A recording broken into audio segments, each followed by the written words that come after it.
smart enough with math that you can sort of not structure things in the past.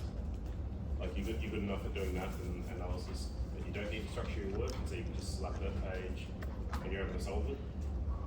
Like, and then you continue to do that. You're always much better off than just like jumping into something and actually like structuring it properly. That's really, really effective. This one's a very simple one, so we don't need to repeat it. Same sort of thing, you've got A and B, prove on goes. The only thing here is like, you will initially have some like shear force because the points A and B is sort of not on the edges. So here, because you have two discontinuities, 1, 2, you'd actually have 3 regions. So you have region out here, region out here. One thing to note is that with this problem, this section here is essentially exactly the same as this section here. The value of FA and FB are going to be the same. That means also the equations here on either side are going to be symmetric. So I would do this section and this section, and then I'd just draw this as being the same as what happens over here. Yeah. So being able to look at a problem and simplify it is also an important thing. We'll do a bit more of that tomorrow. We're going to get back in time. We'll do some of that tomorrow. That'll be important. It will be important both yesterday and tomorrow, and forevermore. Alright, so we talked about with that previous problem, we wanted to know where the shear force is equal to 0, and the reason why we wanted to know where the shear force is equal to 0 is because we wanted to know where the bending moment was at its maximum. The reason why we wanted to know that is due to the flexural formula. So this is the formula which tells us how much stress a system is undergoing due to an internal bending moment. So if we can figure out the bending moment, we can figure out that stress due to the bending moment. Right. Noting here that this value of m is due to the that's the internal bending moment. It's not the external bending moment, but it's the internal bending moment that is keeping the system in static equilibrium. So that moment m there is to keep the system from not moving all around. And here it is functioning to generate, the value of m just there is to keep, that's the moment that's necessary to keep the system in static equilibrium. But how the structure actually develops that stress, or sorry, how that system actually develops that bending moment is the way that it develops it is via generating stress, and more importantly, actually like distributing the stress from the top to the bottom. Right? Go through here, and this is how you sort of derive that formula. I don't want to spend too much time thinking about that. One thing to note here is we have stress is equal to negative m times y. So we know what m is. Y is the distance from the neutral axis. The neutral axis is basically where we would have is the point on the structure where it has half the area above it and half the area below it. Right. So for a shape where if the shape is even top to bottom, then that neutral axis will be in the middle. But if you have a sort of an offset structure like we do,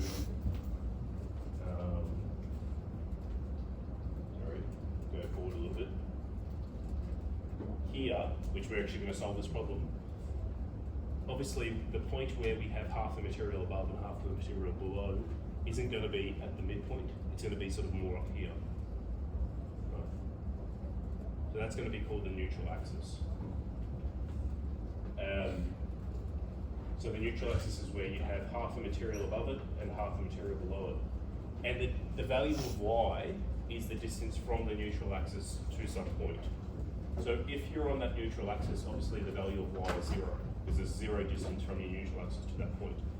If my value of y is 0, then that means there is no stress at that height, at that position, at that value of y. So if y goes up, then I get or if I go up with the value of y, if my moment is positive, then that will be generating a compressive stress. The value of I, what's the value of I represent? What's the technical name for it? Nope.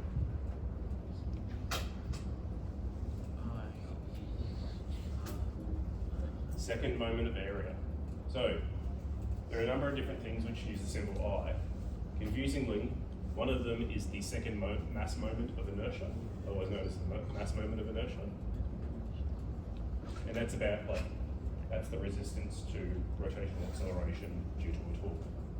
Same thing as mass is the translation acceleration.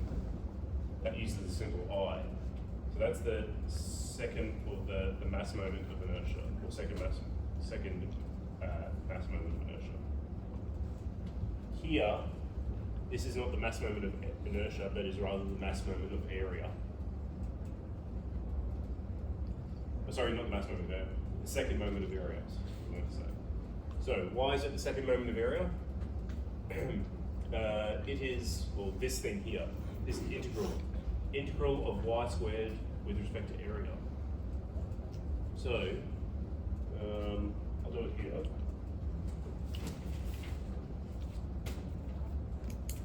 I'm just going to quickly switch up here. One sec. If I have some shape, right, and this is my neutral axis, right, we said the second moment of area, I, is equal to, sorry, do that again. Second moment is equal to y squared dA. So what we're doing is we're getting every little small bit of area, dA. So this little bit of area, this little bit of area, this little bit of area, infinitely small, and we're finding out the distance from the neutral axis to that point, and we'll also have some down here. We're finding all of those, and then finding the value of y, we're squaring that value and just adding them all together. And that is the second moment of area. So it's the second because we're squaring it, and it's the moment of area because we're doing it over the whole area. Right? So that's why it's the second moment of area. That's completely different to the mass moment, second mass moment of area. Second mass moment of inertia, which is rather than y, it is it's y squared d rho. So you're adding it up. You're adding the mass, basically how far the mass is away from the thing. You can clearly see that because it's y squared, the mass which is further away, the area which is further away is going to have more of an effect. If this distance here is 1 meter or 1 millimeter, and this distance down here is 3 millimeters, 1 millimeter squared is 1 millimeter squared, 3 millimeters squared is 9 millimeters squared. So the mass the area which is further away from the neutral axis has more of an effect on second moment of area.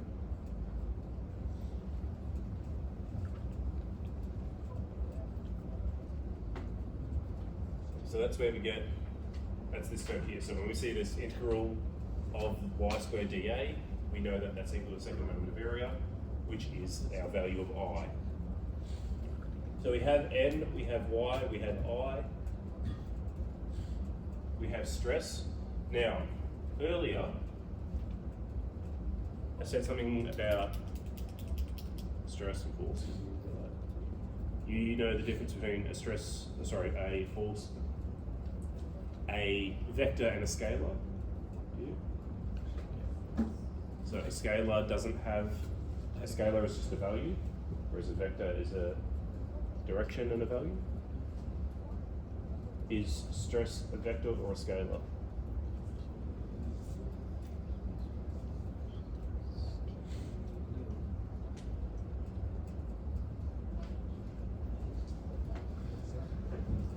A vector. Okay, it's a vector. Why?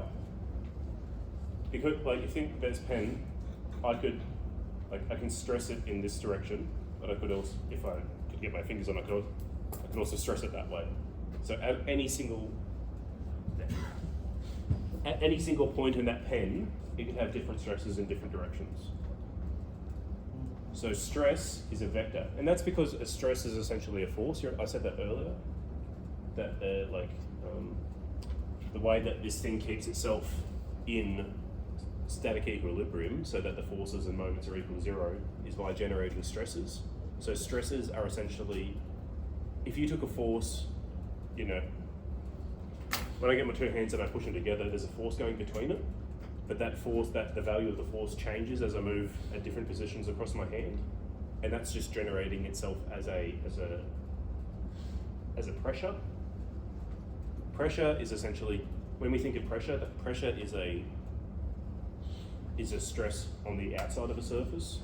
Stress is a stress on the inside is a pressure on the inside of a surface, inside of an object. So pressures and stresses are the same thing.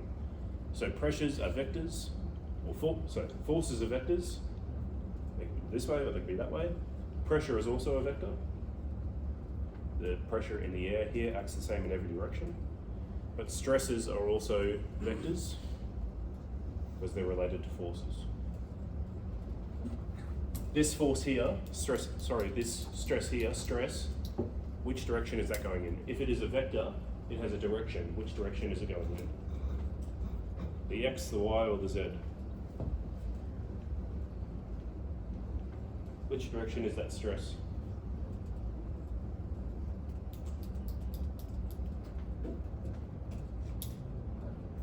When I go and bend this pen, if I bend it like that, the top side's going into compression, and the bottom side's going into compression, into tension.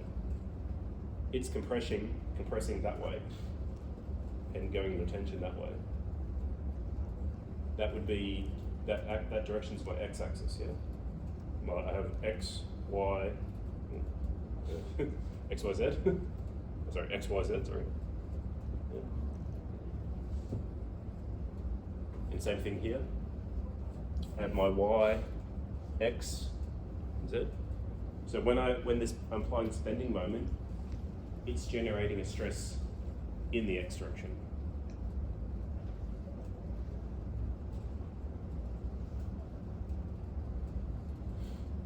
So even though the stress changes as I move in the y direction,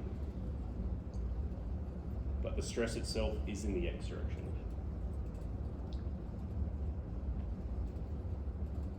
Does that make sense? And that's because we're putting the system into compression and tension.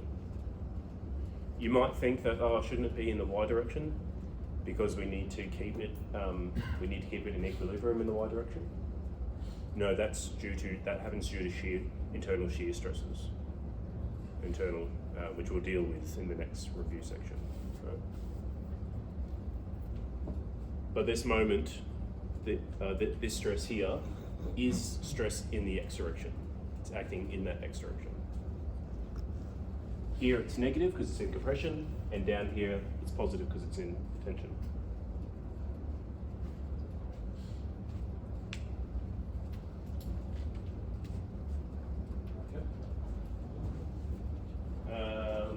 Yes.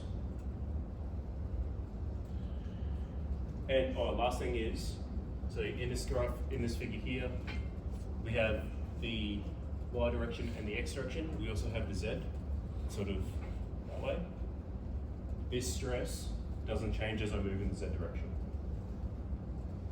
Right, so as I move side to side, it doesn't change. So it's only sort of along the fibers as I move up and down in the y direction that this change.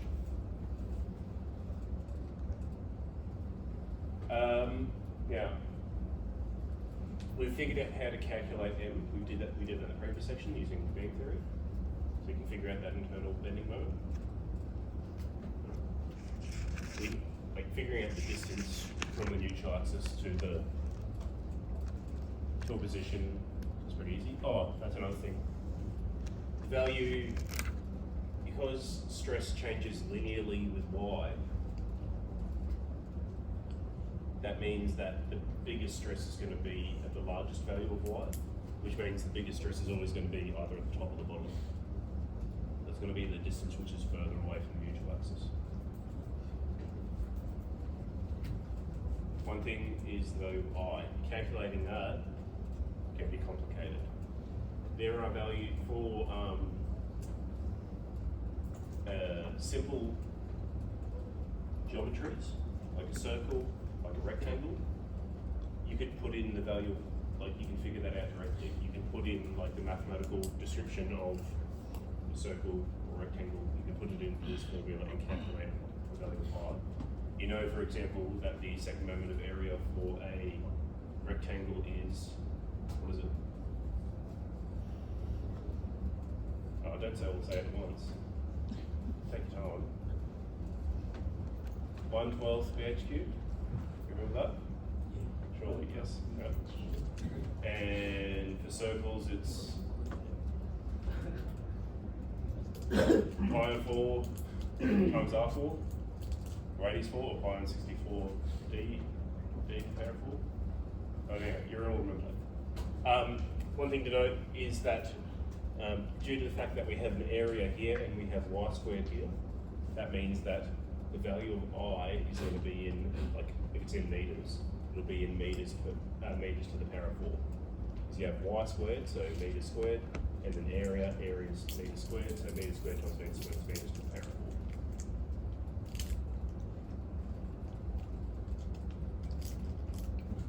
So calculating the value of I is like simple for like when you have a simple geometry, but when you have like a complicated composite cross-sectional properties, it can be complicated. So just like this one here. So what we're going to do is solve this one here. So what we have is this geometry. We have a moment being applied. Because we have a moment being applied, obviously we're going to have a stress due to my on I. We know what the value of m is. What we need to calculate is, we don't know what the value of m is, but we have a maximum stress value. We know that the maximum stress is 70. So either be compressive or tensile, the maximum stress that we can have is going to be 70 megapascals. So we want to figure out what value of m, what's the maximum value of m we can have while still keeping the stress no greater than 70 megapascals. So to do that, we're going to set the stress is equal to 0, stress is equal to 70.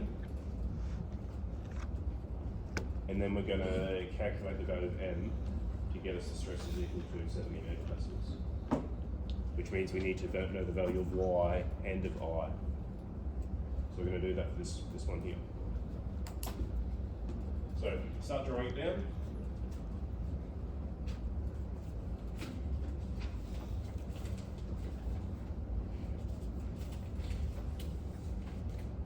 And the key thing that we're going to use is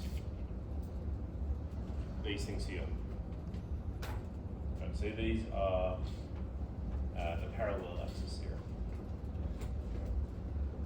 So if you have a geometry of which you know, like,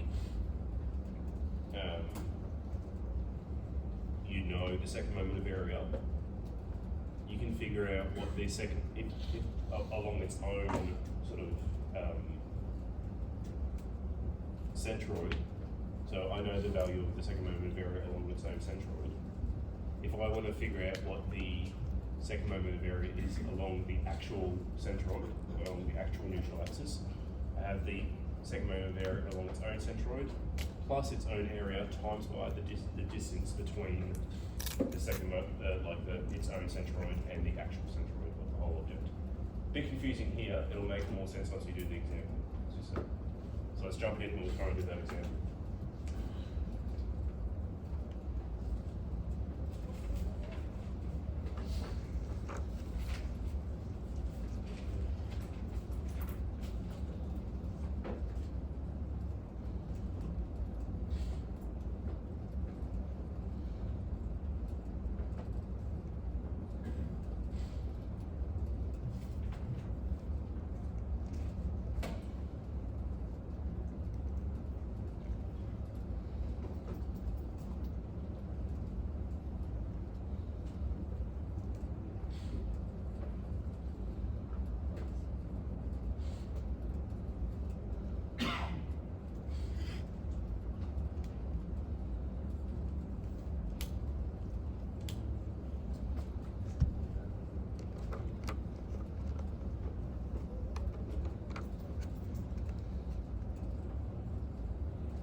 Again, I'm a terrible drawer. Sorry. Exactly. You know what's going on. Apart from the fact that my writing's making it look messy, which I should correct on that, so I'm going to get it correct. You can tell what's going on. So, but I haven't completed this because what I do need to say is I need to, and you always want to do this, is you want to always make sure at the start of your problem, you write down the thing you're trying to find. So find M to generate the maximum stress of 70 megapascals. So always tell yourself at the start, because if I don't answer that question, I haven't solved the problem. I have to keep going until I do. And again, what we're going to do is we're going to work our way down, putting down that ladder, putting down the scaffold, and then at the end we can climb back up really easily. Right. Sometimes that ladder's really short, sometimes it's very, very long.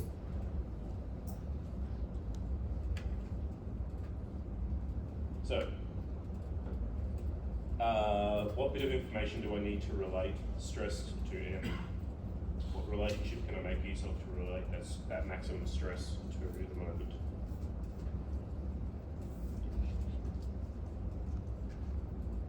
It's the formula we just went through. Am I on I? So the stress is equal to negative M Y on I. Now that negative sign is just a convention due to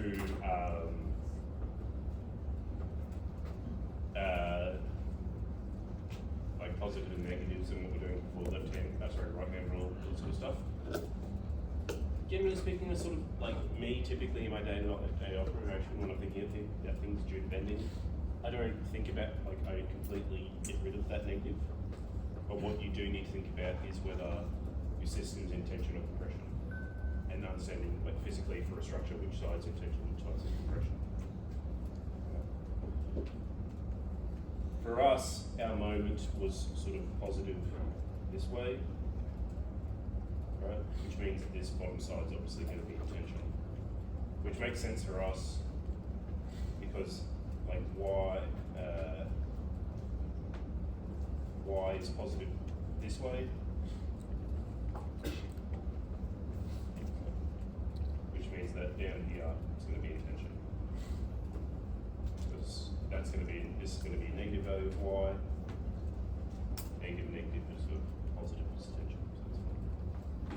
So okay, so I know we're trying to find m, so we can turn this into m is equal to negative y on second moment of area times the maximum stress, so the maximum stress is 70 megapascals. So all we need to do now is we need to find two things. We need to find the value of y, which is going to give us the largest value.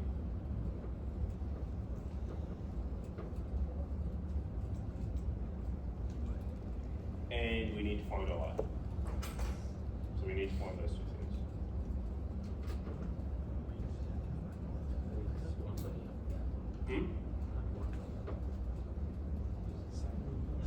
What am I doing wrong?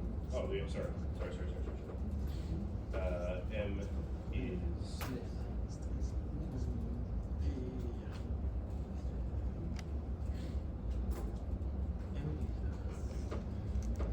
I just wrote the completely wrong thing. And this is why you write it down. So you know where you go wrong. Right?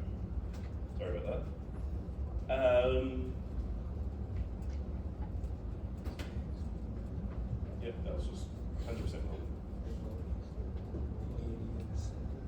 So we know the stress is 70 megapascals, but we don't know I and we don't know Y, so we need to figure those out. So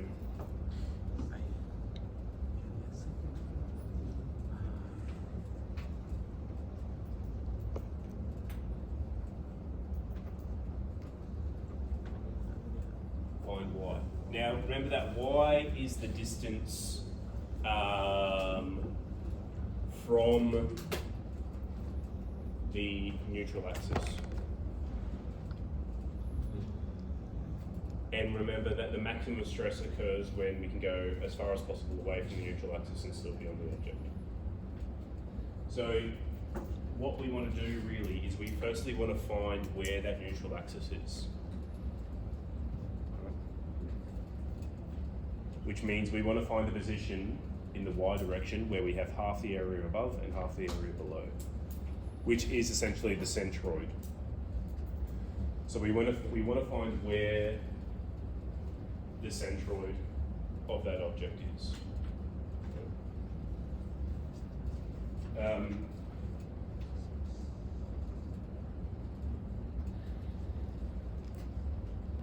You can define the centroid as, like, on my drawing here, I could define the centroid two ways. One of which is probably more correct, but it's harder, and one of which is, like, less correct but easier.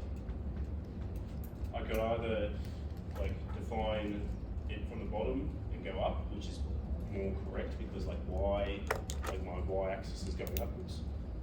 But that puts all these distances up here a bit harder to calculate.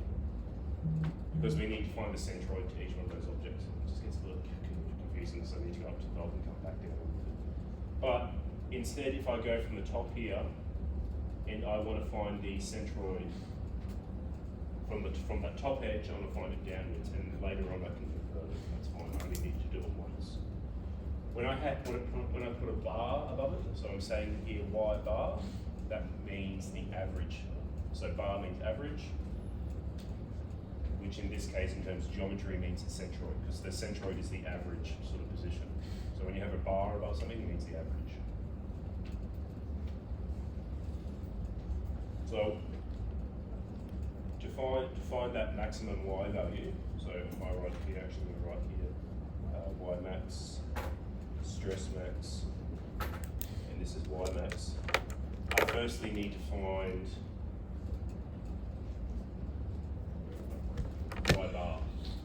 Right?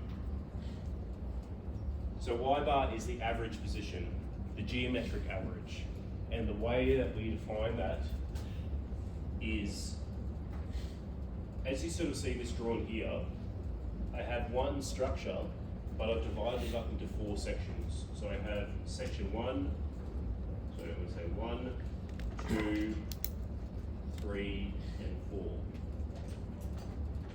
All of these I can easily calculate their own area, and I know their own, like, in terms of this axis here, I can sort of figure out the centroid of each one of those independently. So I can figure out where the centroid of section 1 is, where the centroid of section 2 is, 3 and 4. Right. So to find the overall average position, what we do, the average overall position is the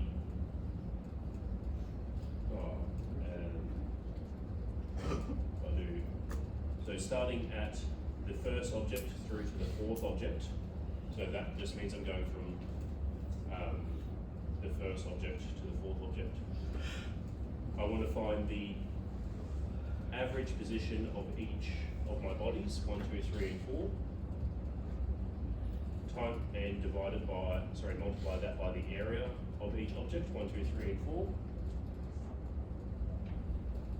And then I want to divide that through the total area of the whole thing, of the whole object. So I could, like, formally, I could write that out as just adding up all the areas from objects 1, 2, 3, and 4. If I add them all up, that's the total area. So that's the total area of the whole system. And this is sort of the centroid of each object and the area of each object. And if I add all those up together, and then I divide that one through that one, that will get me the overall centroid. So let's do that. So we get y bar then is equal, we do the following. So for object 1, it's just this 75 by 12 millimeter rectangle. So the area is obviously just 75 by 12. So it's 75 millimeters by 12 millimeters. What is the centroid to that object? What's the distance from the top edge?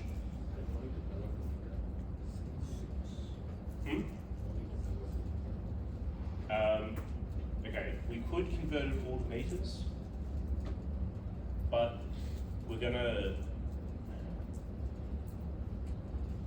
because we have area on top and area on bottom, it's gonna be like millimeter squared divided by millimeter squared, so that's gonna cancel each other out. If we keep this distance y here in millimeters, we know that our answer at the end is gonna be in millimeters. Like, you could convert everything into millimeters, and it's probably like the more correct way of doing it, but sometimes you gotta know like when to just, when to convert to SI units, and when to just stick with something simple here. Because otherwise, I'm, like for me personally, I'm more likely to make a mistake if I have to keep writing out 0.001, or rather than just writing 12. Yeah, if I write 0.012, I could easily write that as 0.0012, rather than just writing 12 or 75. I'm more likely to get a decimal error if I'm writing all that out. You might be better at doing that than me. I know that's my personal thing. So 75 millimeters by 12 millimeters. So that's the area of object 1. So what's the central? What's the distance from that top edge to the centroid of object 1? 6. 6 millimeters.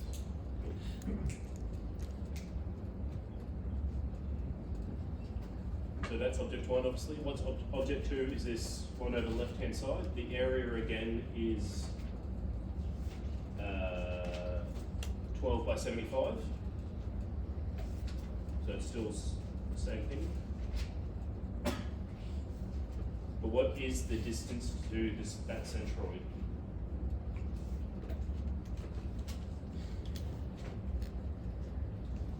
Well, like, it's obviously going to be halfway through there. So the distance from this edge here to its own centroid is 37.5. But we also need to include this distance here. So that distance is going to be that 37.5 plus 12.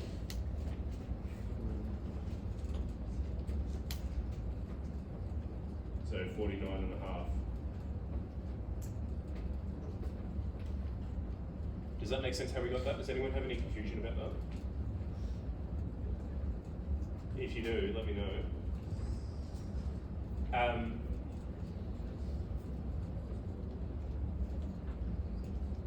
So that's object 1. That's object 2. Object 3 is exactly the same as object 2. It's 75 by 12 millimeters. Now, I struggle sometimes to find the difference between efficiency and laziness. Alright? I know that object 1 is exactly the same as object 2. Sorry, object 2 is exactly the same as object 3. So in this case, I'm going to choose to be efficient. Not lazy, efficient. And I can just multiply it, rather than writing this whole thing out again, it's going to multiply it by 2. Yes?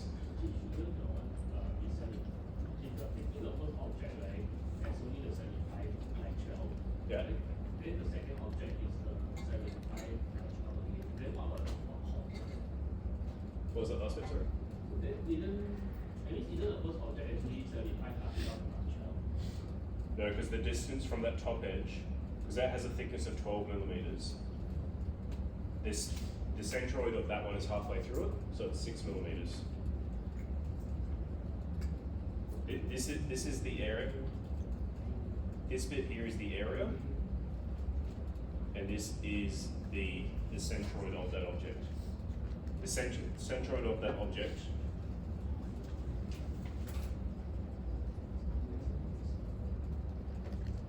if this distance here is 12, the center is halfway through it, so it's 6 millimeters. Does that make sense? Yes? The length, the total length, I think you're missing out the corner. Oh yeah, I am.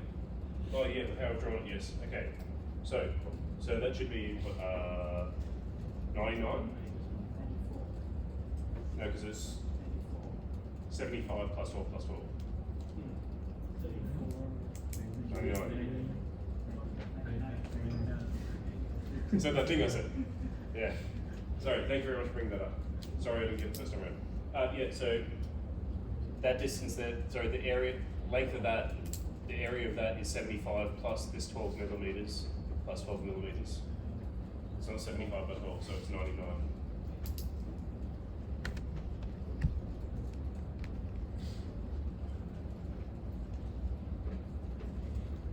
Whoops. And then we just have this last one, which is 250 mil, so it's 250 mil here by 12 millimeters. So that's 250 by 12. What is the distance to the centroid of object 4? Object 3, sorry.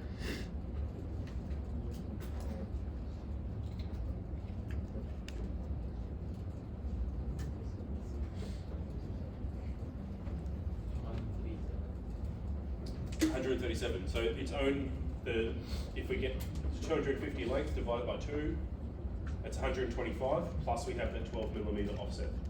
So 12 plus 125 is 137.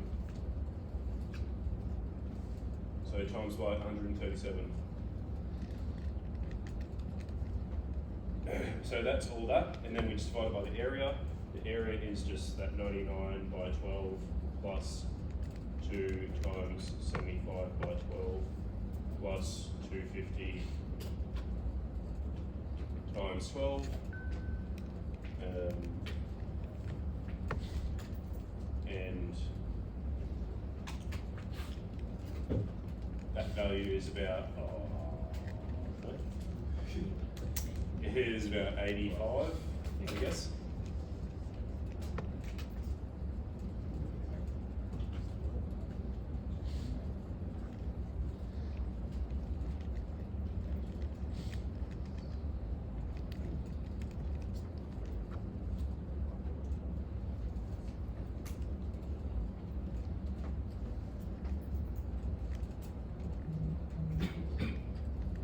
In the exam, you can't like tell each other what to do. You know, just it's not a team sport. Oh, okay. Team sport exams.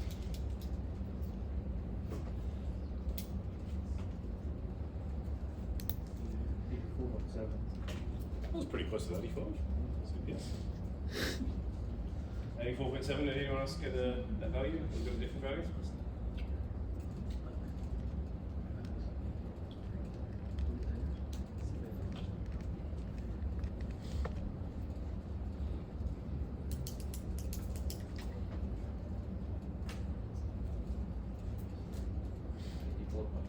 Okay, yeah. So and we have to remember that that's going to be in millimeters as we were like run before. So 84.7 millimeters or 0.0. Huh? Alright, so we've done that. So now we have Y bar. Now, in terms of that, we can figure out Y max.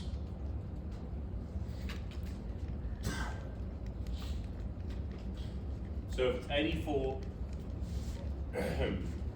if it's 84.7, then that means our centroid is actually, so this distance here is 12 plus 75, so the distance to the end of that is 87. So that means our centroid is actually like somewhere here. That's where our centroid is. So what would our value of Y max be? Would it be at the top or at the bottom? At the bottom, right?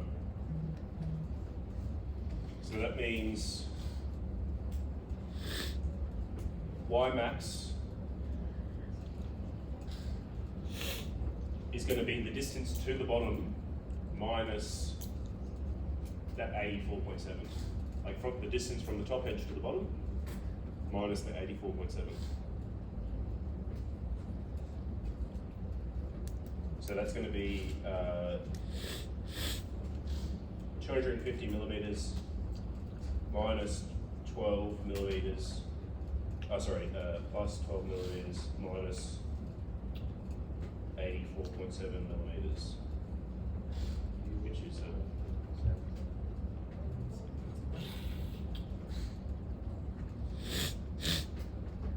1773. Yeah.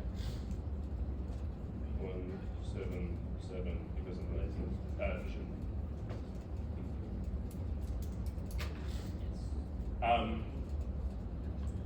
Alright, it's very significant figures. However, like you when you're working should try and make sure that you retain more than that in your calculators. As an engineer, I'm also like guessing stuff in the order of like, if it's plus or minus 10%, it should be right. But whenever I'm calculating stuff, I need the most amount of precision possible. Okay, so that's the value of y max. Okay, I've got y max, that means I can go back up here and I can go, okay, the next thing I need to do is I need to find I. And this is a useful utility of being able to have like a well-structured problem. I get to the bottom, and anytime I get to the bottom, I can go back up and find out the next thing that I've missed. So you always write down the things that you've got to figure out. So now I have to figure out the second moment of area. Now, just like we had before, when we had this thing, we can write a similar formula for this sort of composite shape. So, the second moment of area is going to be the sum. Do that again. For all the shapes from shape 1 through to shape 4 of their own second moments of area plus their own areas multiplied by the distance, multiplied by, what's the first one? Their own centroid minus the overall centroid squared. So this value here, yi, that's the values that we calculated previously up here. So that's like the 6 millimeters and the 49.5 millimeters. This value of y bar, is the 84.7 millimeters. So it's the difference between the overall centroid and the individual centroids. So we already know the value of A, we already know the value of y bar, we know the value of y bar I, so we know all that, that's easy. You can just pull that back from up here. We don't know the value of I for each, but we can figure that out relatively easily. So we'll do this piece by piece again. So for section I,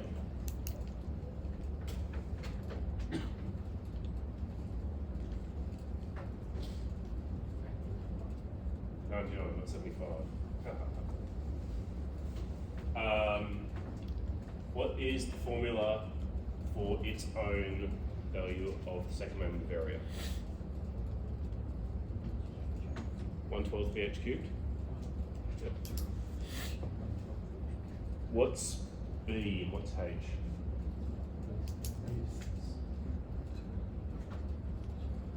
B is the base, H is the height, where height is in the direction of Y. Yeah? So Y goes in this, H is the direction of Y, and B is the sort of direction that is 90 degrees, so orthogonal to Y. So for number 1, what's the value of B? 99 millimeters, and the value of H is 12 millimeters. Now this is a case, when I'm writing down this, for this one, because I've got squares and I'm going to have like para 4 here and blah, blah, blah, I'm more comfortable here now to work in meters. This is one for me where I would convert this to meters. Or probably, like you could also easily just work with it in terms of millimeters. You just know at the end of it you've got millimeters to the power of 4 and you're going to need to convert that into meters by timesing it by 10 to the power of -3 to the power of 4. So either way, whichever you're comfortable with, right? For me, my personal preference would be, at the moment, because I know it's a bit of a complicated one, I'm going to keep them all in meters. So 1/12, the base is 99 millimeters.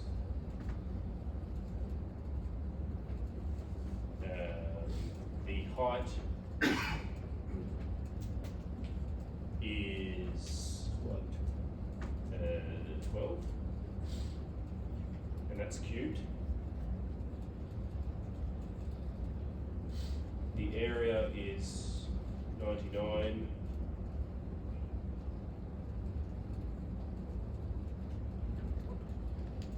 times 12.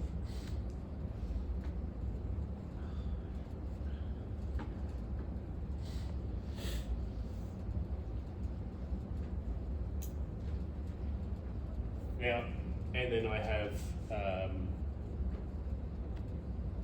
sorry, that should be 6. Sorry, 6. So the addition to its own central is 6. Now, you'll notice that I've reversed these. So actually, like, this value here is 6 millimeters. That's YI. And this value is Y bar. Whereas I've sort of swapped those over. That doesn't matter because it gets squared. Alright, because it's just going to be negative and I'm going to square it, it's going to be the same value. So I can put them in whatever order. I put them in this order because 84.7 minus 6 makes more sense in my head than 6 minus 84.7. They're going to come out the same thing, so I'm going to square it.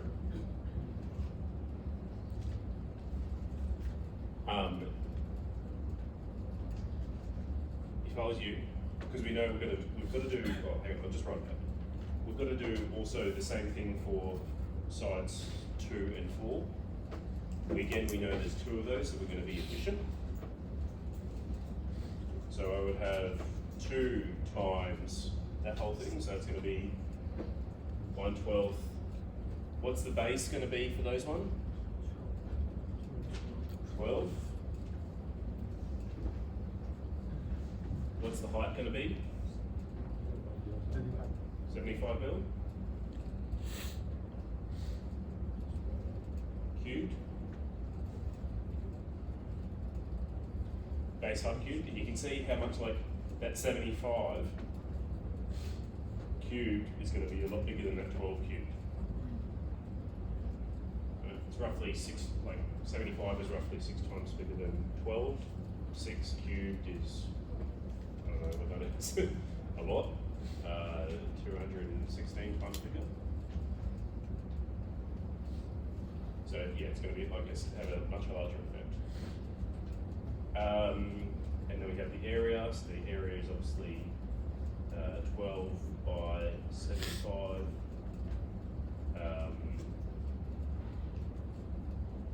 And that the distance to that centroid is going to be, we can figure it out from here. So it's going to be 49.5. So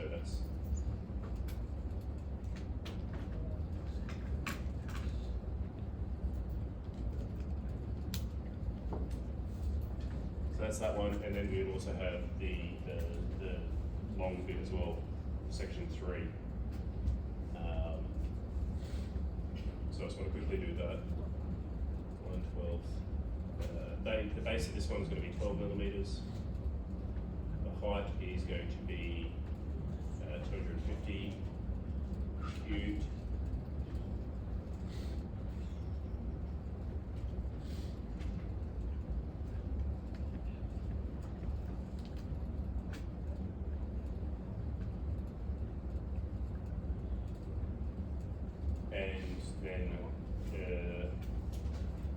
said before, that centroid is 137.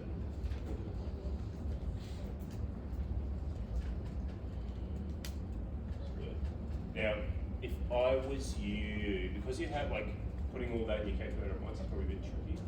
I would do this one, find out what that one's equal to.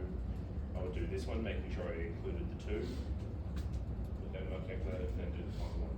And then I would maybe just keep it running tally down the side.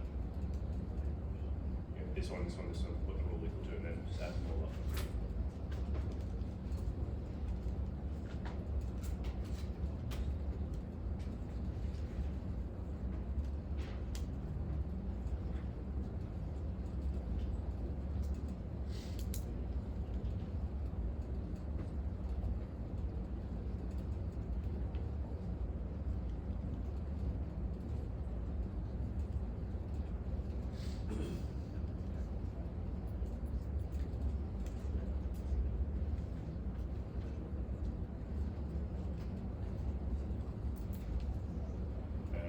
It's going to be like 0.00003, 0.00002.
You got a number at all?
The answers for that?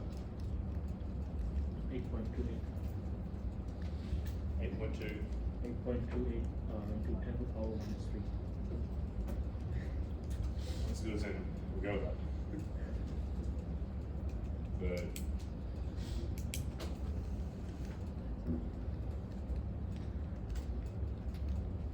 seems about right. Yeah.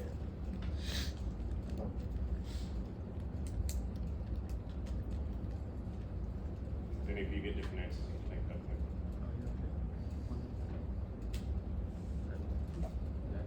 Okay, now it's pretty easy from here. We have the value of I, we have the value of Y max.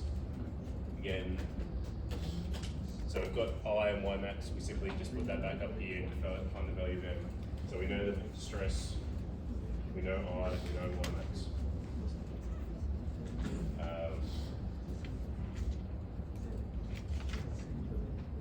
I'm going to leave that as an exercise for the reader. So we can get on with the other stuff. Right? That's pretty simple to do. Are there any questions about that? The hardest, trickiest things with this are when you're breaking down your part. Like the formulas themselves are pretty obvious. You're just adding up all the, getting all the centroids, doing all that. Making sure you don't make any mistakes, like turning this 99 into a 75, that'd be a bad thing to do, right? So keeping a handle of all those different numbers. But the best thing you can do there is just making sure you draw yourself a good diagram. The reason why I got that 75 instead of a 99 is I drew a bad diagram. I could have drawn this better. I could have just made this clearer for myself. So that was my mistake. And then where I made the mistake was not here per se, it was more probably up here. That's where I made that mistake. Giving yourself a clear coordinate system, noting where you're taking the coordinates from is very, very useful. And the other thing is just remembering this formula. So this is called the parallel axis theorem. Parallel axis because the axis we're taking this about, which is this red axis here, is parallel to all of these axes, which are all in the same way. Okay. All those axes are parallel. Okay.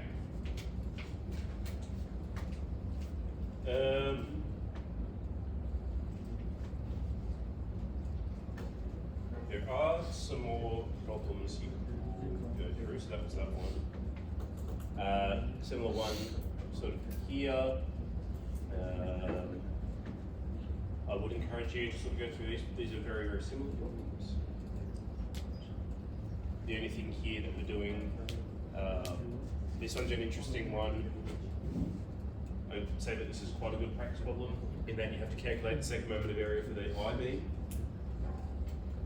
You have to figure out, then do a beam analysis to figure out where the maximum moment is, what the maximum moment is. These slides are up on Canvas, by the way. All these slides should be up on Canvas. And then you need to, so you can then do the free body diagram, calculate what the bending moment, shear force diagram, what the bending moment diagram is, calculate what the maximum bending moment is, which is obviously going to be in the middle. And then from that, calculate the MY and I. And then from that, you can figure out what the actual value of W norm should be. So this is a good tricky one. This will test out all your ability to go. And there is one more here, which is just the same sort of thing, but with a circle. But again, all this is up on Canvas. Okay. So in the last sort of hour that we have this evening, I want to go through the shear. So when we did the beam analysis, we said that everything has to be in static equilibrium.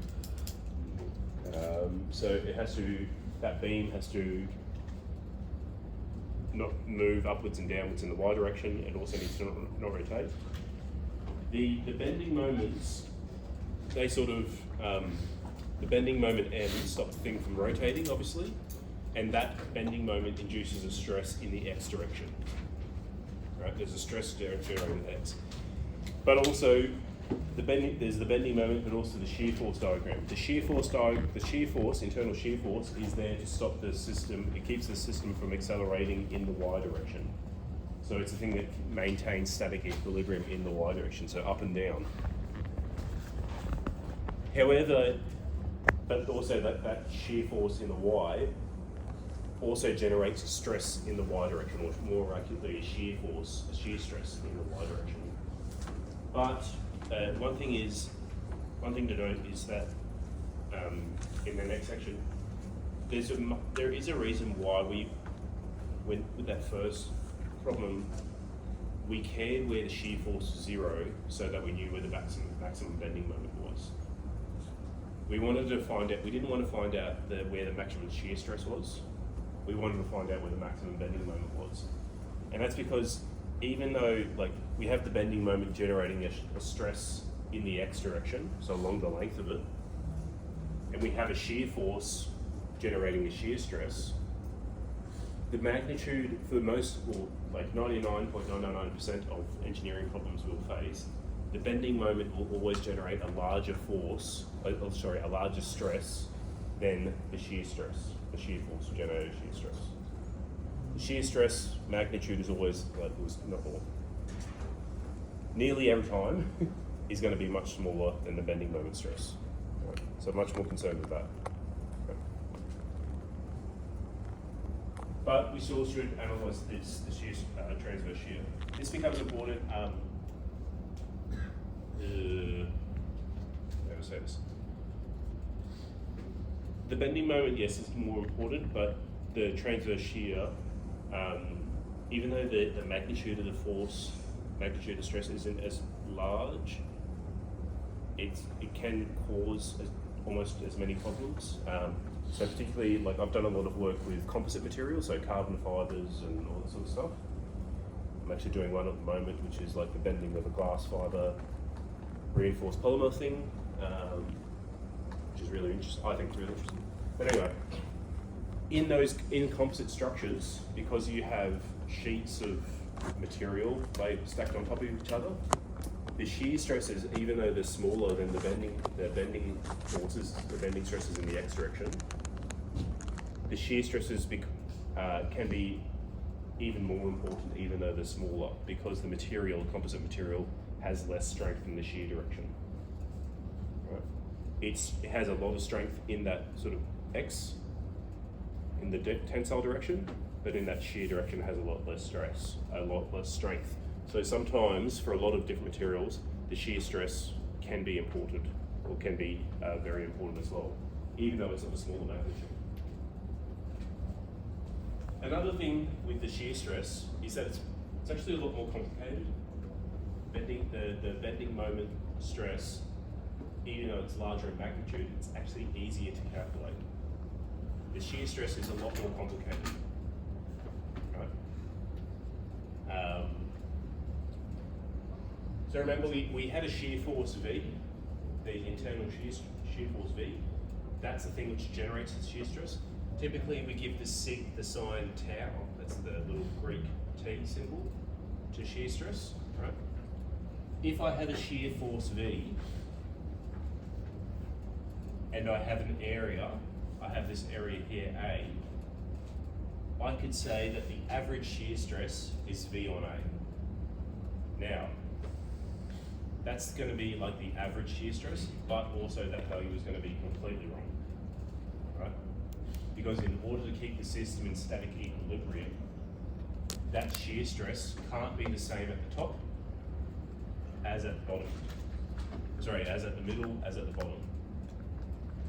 The shear stress actually changes top to bottom.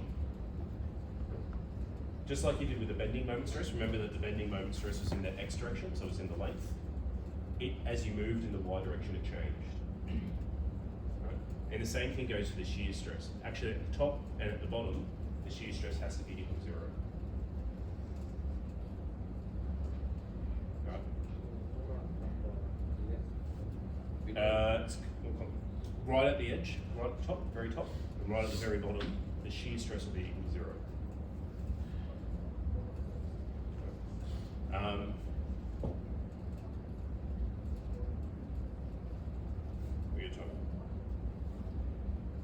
I'll talk about that tomorrow.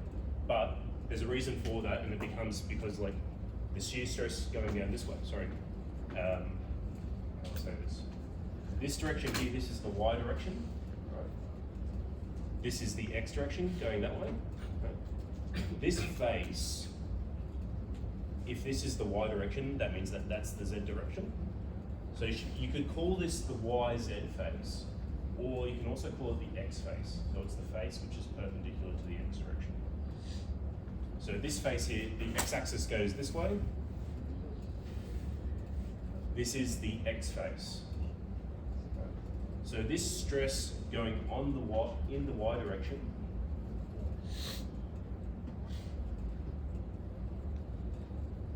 on the face which is perpendicular to the x direction.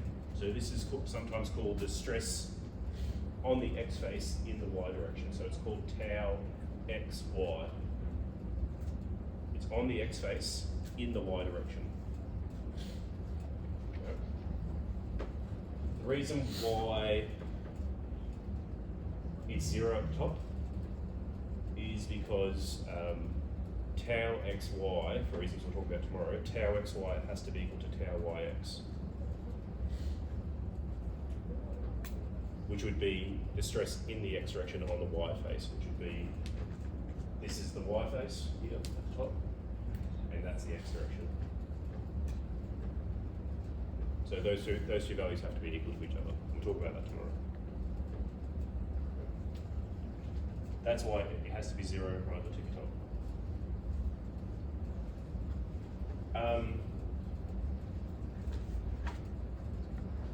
Shear is complicated, right?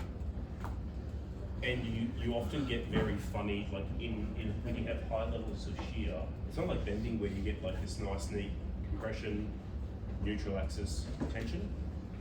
With shear, you often get like this wrinkling effect.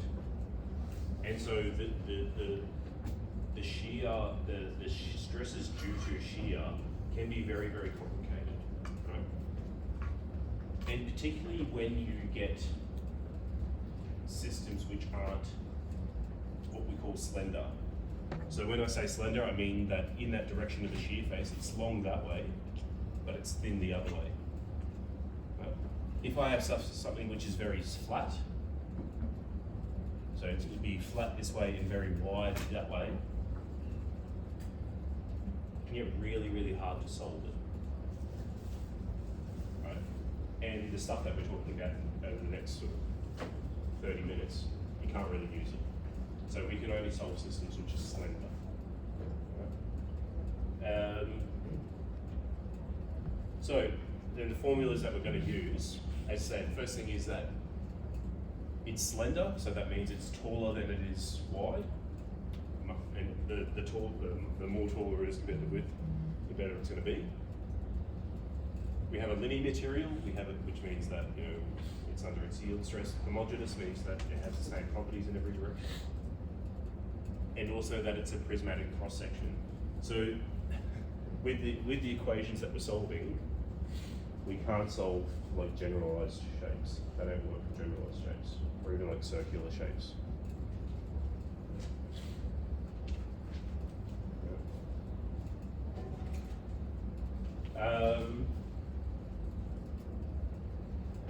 So, key thing actually I'll bring up the formula.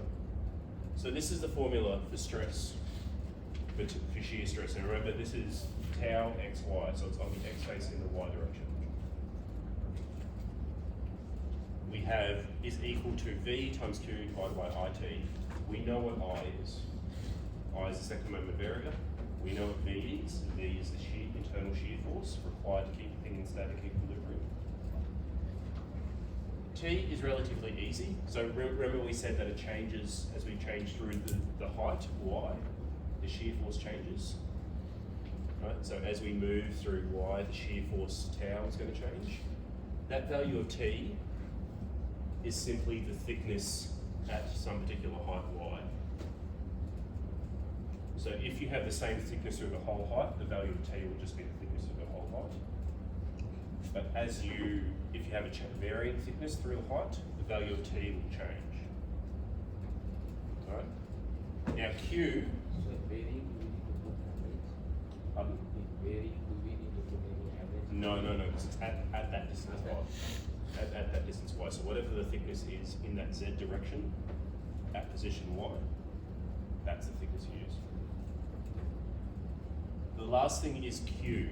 So I is the second moment of area. Q is called the first moment of area. Now, if we said that I was the integral of y squared dA, and we said it was second because it had the square, then that means that if this is the first moment of area, it's the integral of y dA over the whole area. So it's not y squared, but it's y. So that's why it's the first moment of area, because there's only y to the power of 1. You can actually have a 0th moment of area, and that is just the area. Because y to the power of 0 is just 1, and if you're integrating the area over the whole area, you just get the area. I think that's really cool.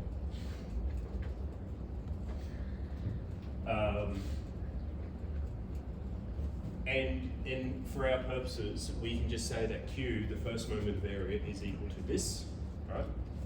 Which takes a little bit of unpacking, right? You can see we have y times a, but they have all these funny symbols about it.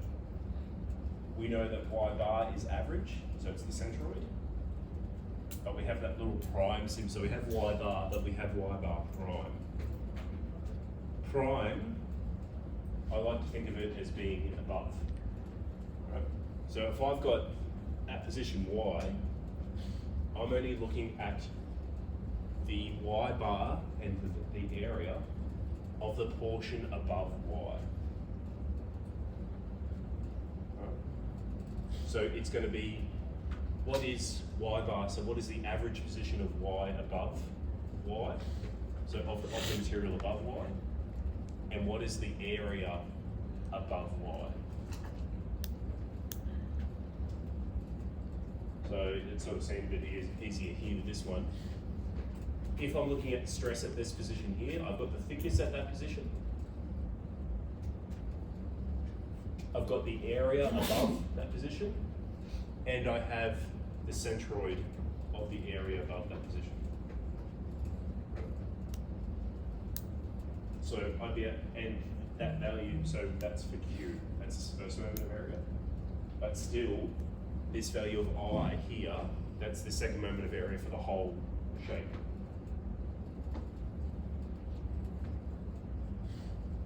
Whereas the value, so that means that V of that equation, the value of I and the value of Q, they both depend on how far you are, where you are, in the height of the value of Y, but the values of V and I, they don't change. But they're constant. So you can see that it's a lot more complex than MY and I. But we still,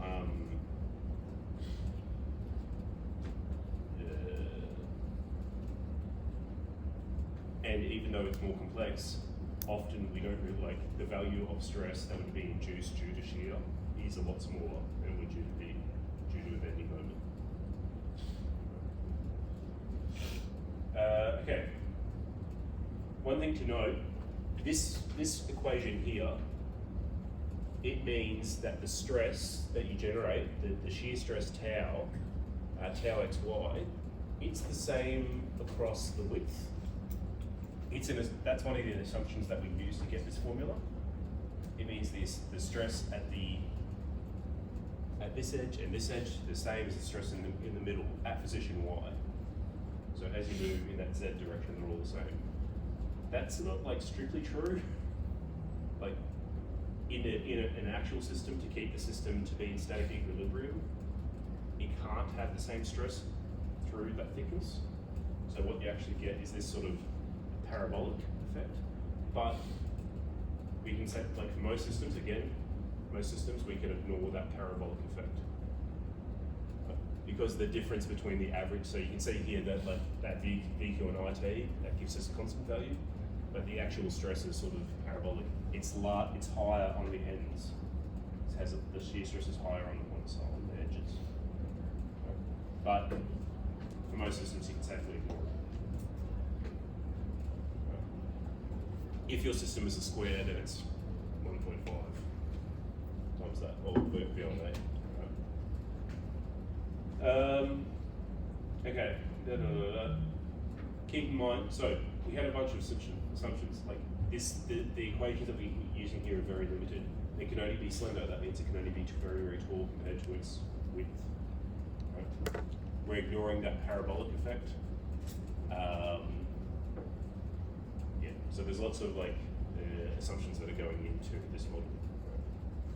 If you wanted more accurate analyses of these, of the shear stress, if you're doing composites, or if you've got like a shear stress can also be really important if you've got like a bolted structure, and if you where the two plates are meeting each other, if there's a lot of shear stress between those two plates, you might need to model that shear. You might need to know that shear stress accurately. So yeah, you might need to know that. If that is the case, there are sort of computational methods using computers to be able to calculate what the shear stress is between those things, and you can do that more accurately. So if you really needed to know the shear stress accurately between like two surfaces, you do it computationally rather than doing it by hand. So we're going to do this question here. We'll do this question, and then we'll finish up for this evening and come back tomorrow. Okay, so copying down the information.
That should also read the maximum shear stress at point A. We're specifically interested in that.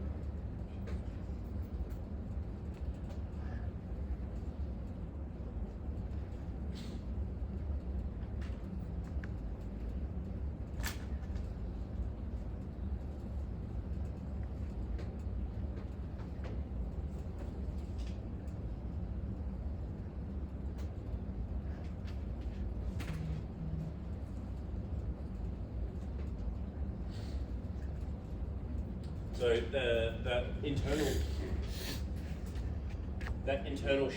that force B, remember that's the internal shear force. So that's not like an external load that's being applied. That's the internal reaction necessary to keep the system in static equilibrium, like we calculated for the first problems.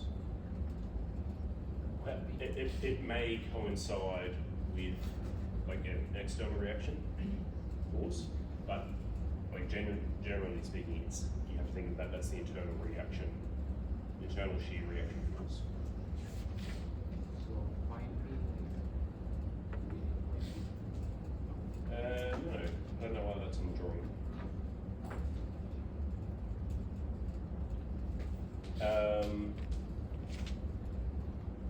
Should be the same point. Okay. Same geometry. Okay. So what's the formula for shear stress? VQ on IT. Oops, wrong color. So tau is VQ on and T. So we know V, so we have to find Q, I, and T.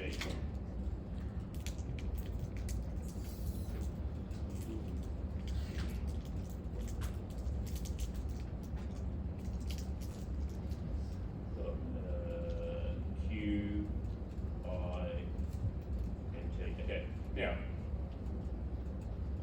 I is just going to be 1/12 pH cubed, we can find that. Oh no, it's not, because it's constant structure, but it's an I beam, it's pretty easy to solve. Q is a little bit more complicated. T is pretty easy. T is just the thickness at the position of interest. So for this structure, at point A, what is the width value of T?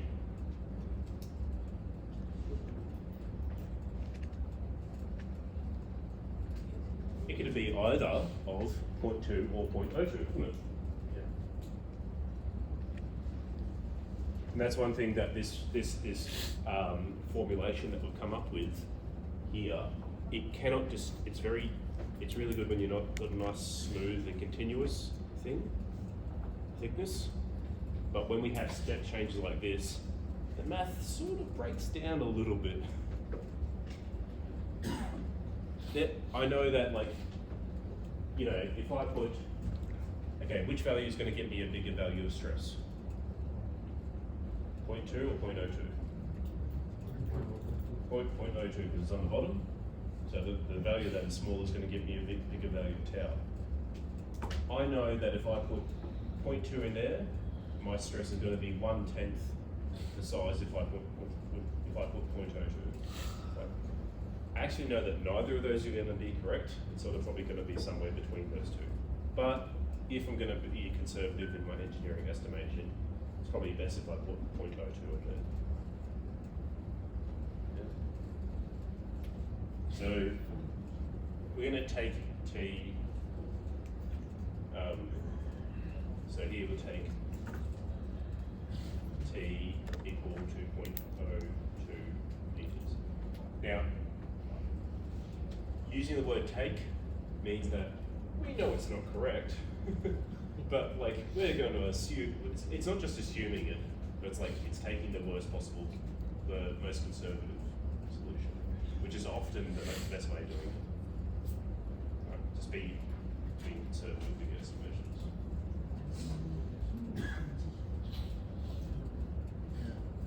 Okay, so now we need to find I and Q.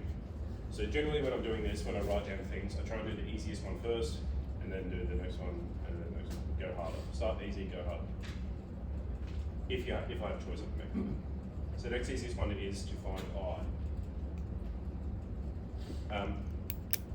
Now, trick for I-beam is, with an I-beam, you can sort of treat it as being a rectangle with two sections missing.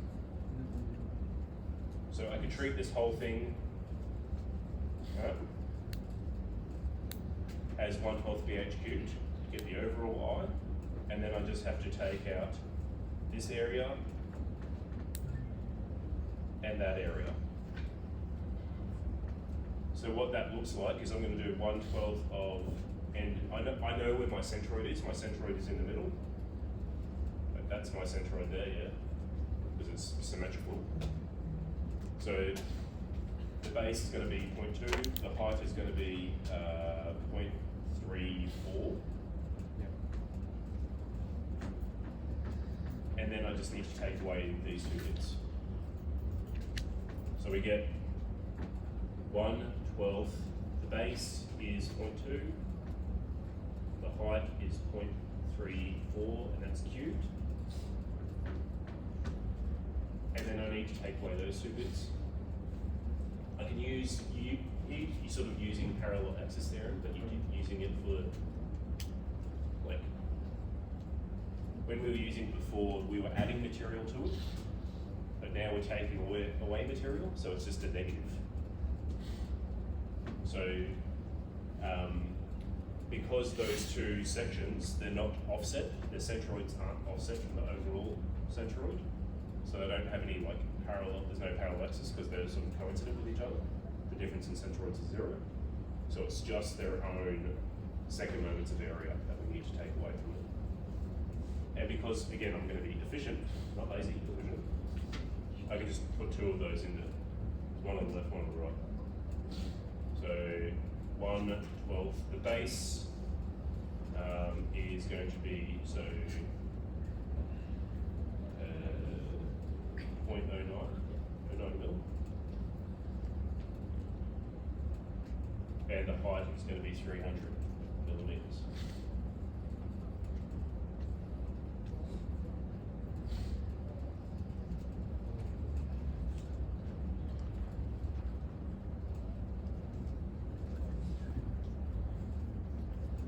And we all know what the value of that is. We've all done that calculation at least once before in our lives. Been doing this course, it says it's 2017, I've done that calculation before. So that's 0.25 by 10 to the negative 3. Easy.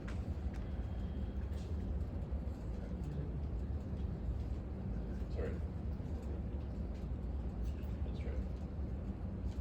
So, and you can see the benefit of like organising your work again. We've done we've done T, we've done I. We go back to our list, T, I, we're going to find Q. So just keeping that structure always just keeps telling you what you're going to do.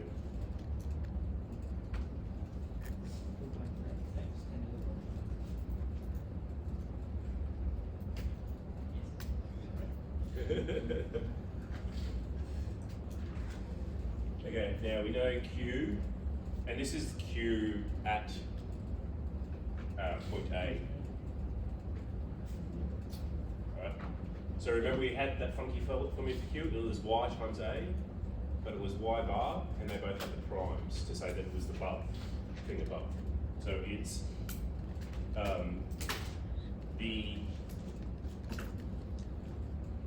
was Y times A, but it's the area above, so it's the area above point A, and it's the centroid of the area above point A.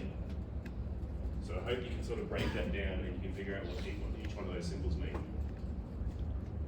Y bar means the centroid, the prime means the area above, and A means we're looking at point A. So it's the area above, the centroid of the area above point A, and the area of the area above point A. So we're sort of looking, if this is point A, it's this area here. Now when we look at point B, if we were coming back to your point here about point B, it's not like we're looking at the area, like the whole area above point B. You're looking at the area away from the centroid from point B. So you'd be looking at this area down here. You're not looking at like all of this area. It's just the area away from the centroid. So it's not like if you turn the whole problem upside down, it can be a completely different stress profile. Doesn't make any sense. Right. So the area above point A is obviously just this 0.2 times by 0.02. What's the centroid of that area?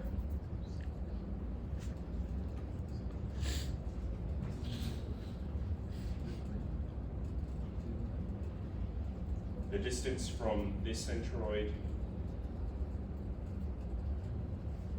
or the centroid of that area is sort of this position here, halfway through that height, but you're looking at that distance there, that is the distance Y bar, YA prime bar. So it should be 0.16. Because it's the 150 mils to get to the underside of that, and then it's half of that 20 mil. So it's the 150 mil plus 10 mil to get to the center, and then times by the area. So the area is 0.2 times by 0.02.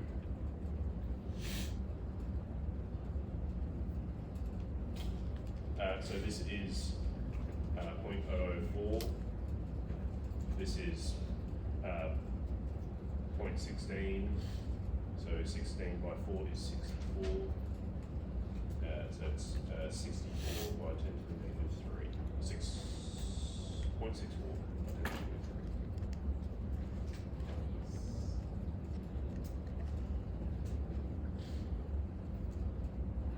I'll tell you one thing, really good trick, not a good trick, good thing you can practice. Look at a number, look at an equation like that, have a guess. Like work through your head, sort of guess where it should be, and then calculate it. Even if you're wrong, you can do that process enough, you get good at guessing what numbers should be. That's like a super helpful skill to have as an engineer. If you can like look at something and be like, estimate it. Really, really useful. So practice it. What's going to be the units of that?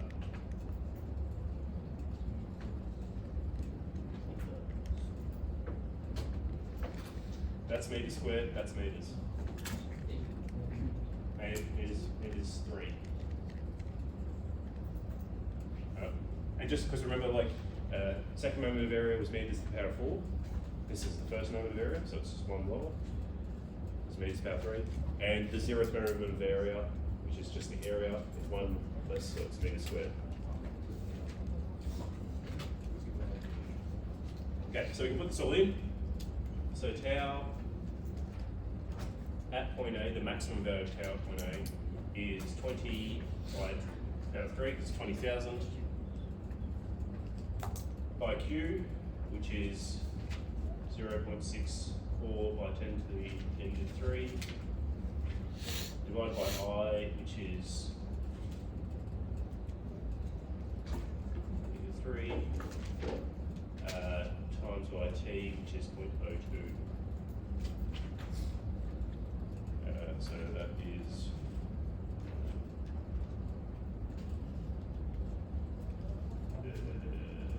12.8. So that's times by 4. So it's about 50,000. 50. 1.25 megapascals. Oh. Double that. 2.5.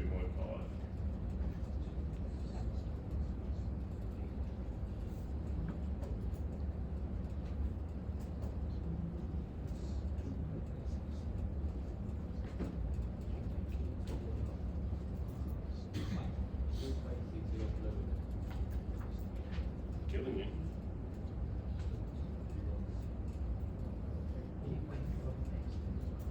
What do you get? I don't like that one. I don't think that's right. What'd you get? 2 point?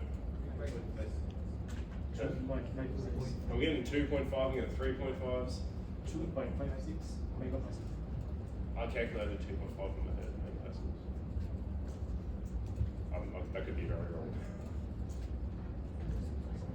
2.5 is okay, we'll get a couple of those. So 20 times 0.61, that's 12.8. That cancels out that. Divided by 0.25 is times by 4. So that is 5-ish. Times by 50. Times by 1,000.